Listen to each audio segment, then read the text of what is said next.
All right, hello everybody. My name is Spencer, and today I'm going to be putting on a 2-inch lift kit, bracket lift kit, on my 2012 RZR 570. Now, in the last video, I put these 27-inch tires. I got 27 by 9 by 12s in the front, and 27 by 11 by 12s in the rear. These are on the stock rims. Been great. It has been amazing just driving it around next to my house on a couple dirt roads. How much more of a plush of a ride these 27s provide over the original 25-inch tires that they had on it. Like, any bump you hit, it's more cushy. Everything's just more cushy. So if you have a 570, you know that especially if they're stock, they're really not the most comfiest RZRs out there. I've got my brother-in-law who's got a 900, and I've got some buddies who've got the 800Ss, and they're much more of a plush ride. Now these tires alone have made a ginormous difference. They're like big balloons, and they absorb a lot of the shock. Now, we went from a 9.5 inch ground clearance with the original tires that were pretty worn down to, with these, we're at about 10.5, 10 3/4 of inch of ground clearance. Now I want to be around 12-ish, give or take. So this is where we're going to add this high lifter kit. Well, it's not even a high lifter kit. I got it off Amazon. Anyway, I'll go ahead and show you that real quick. This kit from Amazon came with all of the things that you see here. These two are for the front. These two right here for the back. These are two special spots I'll show you to go, as well as these back pieces right here. Now, we're going to show the quick installation of this video. There are several videos on YouTube. I want to make this one as clear, as concise as we possibly can. Again, real quick, let me get this tire off. Boom, tire off, and the wonderful magic of editing. Okay, so what we're going to do is we're going to have to detach a few different things in here. I'm going to change angles so you can kind of see what is happening in here, where the spacers go in this kit, where the mounting brackets go, and why everything is the way it is on this kit. Now that we have everything off of here, you notice a little bit of water. I did wash my RZR today. Now we have everything a little bit closer, ready to go to pull off. Now we're going to take a 15-inch wrench off here and 15 off here. Now before we do that, we're going to remove this upper sway bar, anti-sway bar link bolt up top, because that'll release some tension from the whole system right now, since the other tire is still on the ground. Now, I'm not exactly sure if I'm going to run this with or without an anti-sway bar in the front. I'm going to keep the rears on, but I'm not exactly sure about the front yet. I don't do super hard ripping down trails by any means. I got my family with me. I'm not crazy like some of these guys who've got some of these RZRs. So anyway, let's get this upper anti-sway bar link partially removed. Bolt off, don't lose these. We'll set them aside. Anti-sway bar is loose. Ready to remove the shock mount bolt here. You might need a little persuasion. I do have my persuasion stick. This is just the other side of my floor jack. That'll help at least break the bolt loose. Boom. Done with that. Remove this.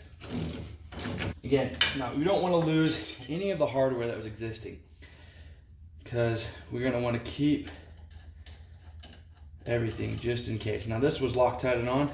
We'll add some Loctite on the way back, so make sure you note that. If yours has got Loctite, it's got to go back with Loctite. Keep this washer, we'll use it here in a minute.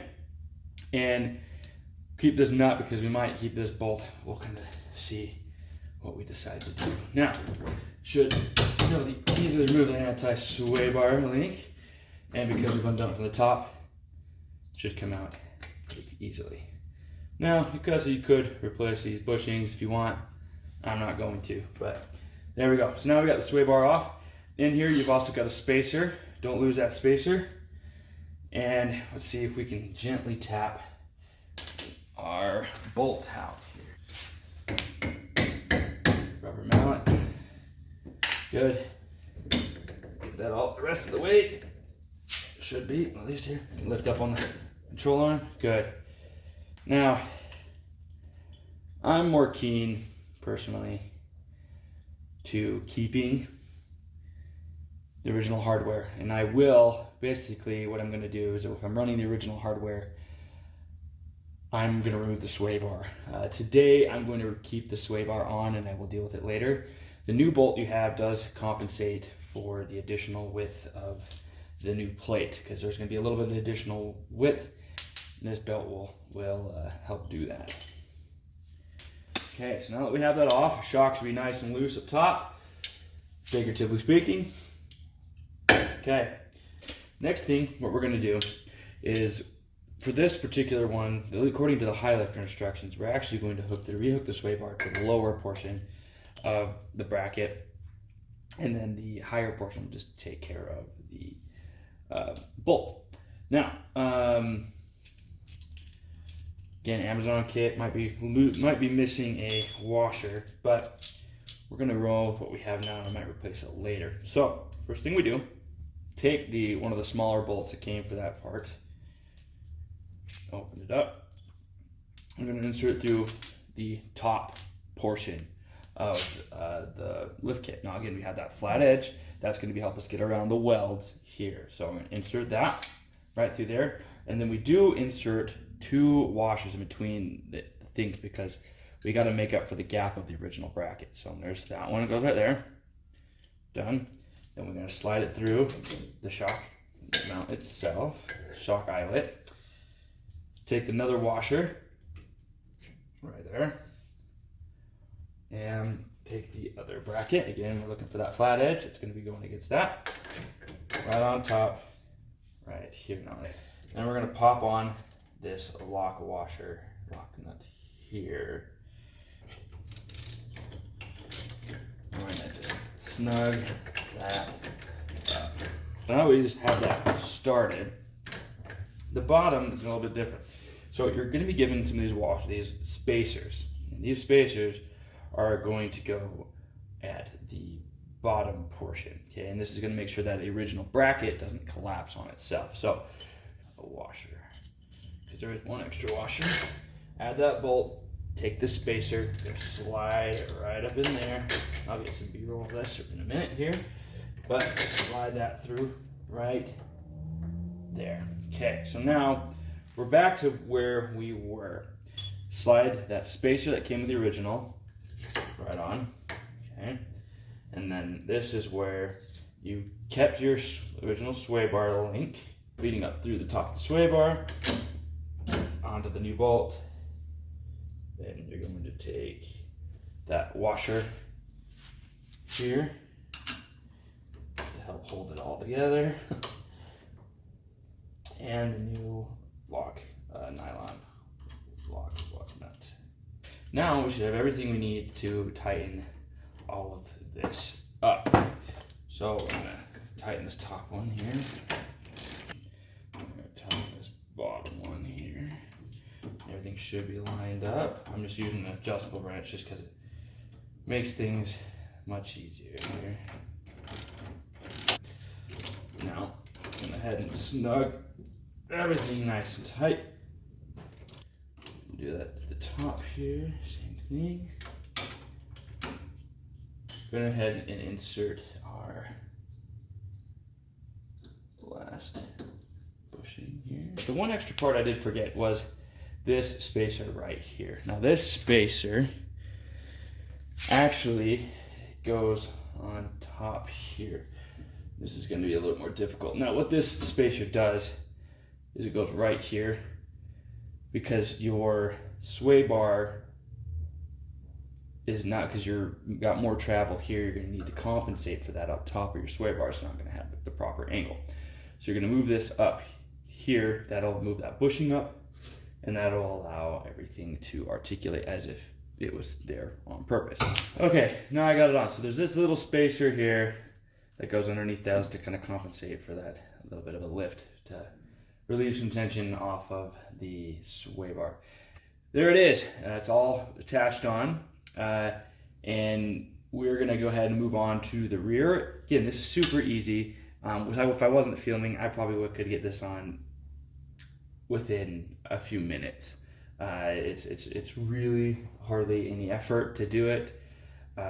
Keep the same parts. I'm holding on to, Again, the original bolt, because if I want to remove that sway bar link, I'm going to use this one because it's a little shorter and I only have to come up with enough spacers to fill that space right there. We're on the back side of this thing. Now, I've already done the other back side and I've already done the other front side that we were just working on. Just so I want to make sure I totally understand how to do this. Plus, it's just how my garage is set up right now. I've got Sea-Doos in here and a couple other things, so I have a lot of maneuverability. But first things first, let me explain kind of how this bracket works, because it is different than the front bracket. Okay, so this bracket works just a hair different. The rear side looks very similar. The other rear one is quite a bit different. Now, there's a little tiny hole. You might not be able to see it. I'll get some B-roll of it here. There's a little hole here that this little piece comes up underneath and mounts onto, and that allows you to. It just helps with the different forces that this is going to be handling, and enables it to just be a little bit more strong. Now on the front side, we hooked the anti-sway bar, or the sway bar link, to the bottom one, and we added a spacer up top on the top of the linkage. This particular one, we actually are going to connect it. We're going to keep it low. We're going to move it up to the top as well, and just for a variety of different reasons. That's just how this one's going to work. Now, the kit did come with a spacer to do it this way. This is an Amazon kit, but I am following the High Lifter kit instructions. It had pretty much everything. Again, $62 on Amazon. Can't really go wrong. So I'm going to go ahead and get these bolts busted off, and that way we can get everything clear. Okay, so bolts out. There's a spacer in here we're going to want to keep. Now we got it all undone. Now, one thing we want to make sure is that because this panel right here is going to be right up in here, we have to make sure this is perfectly clear. I started with this piece right here. Now that's going to go underneath. So I'm going to thread that through, and that's going to go up underneath inside that hole. Take the second bracket, go up, and kind of get it to sit more or less where we want it. But we're going to take the smaller of the other bolts that come with it, and we're going to go through the top of this. Again, it's tapered to get around the welds, right through the bottom. Okay, and we're going to go here, get it through this little spacer in between, drop it through, and get it to come through the other side. Take a washer, right there at the bottom one, and there. And voila, that's gonna just be loosely in place. We take our next bigger bolt, we're gonna go on through, right there, adding a washer, lift up on it, move that shock around, take another washer, right here. Okay, so now we got to do the bracket, a washer, eyelet of the shock mount, washer, that's covered. And then we got to make sure we take that, there's a spacer in there originally. We need to make sure it ends up on here as well. So now all the bolts are loosely placed in there, and we got to make sure we keep original outer washer. It's going to slide on the outside of that sway bar linkage. Okay, so here's the final product. Go ahead and tighten everything up nice, real and snug, and everything will be perfect for you. I didn't actually film an outro for this video, so I just want to show you what the after looks like. It brought me from about 10 and a half, or I said 10 and a half, 10 and 3/4 to exactly 12 inches of ground clearance, which is exactly where I wanted to be. It looks meaner, it is meaner, you don't hit anything. I did actually end up not going with the sway bar. I'm going to do that in a separate video and show you a trip I did in southern Utah and how big of a difference it made. But if you like what you see, go ahead and subscribe. Look out for my next video when I did unhook the sway bar and how that affected everything. Anyway, thanks for watching, guys.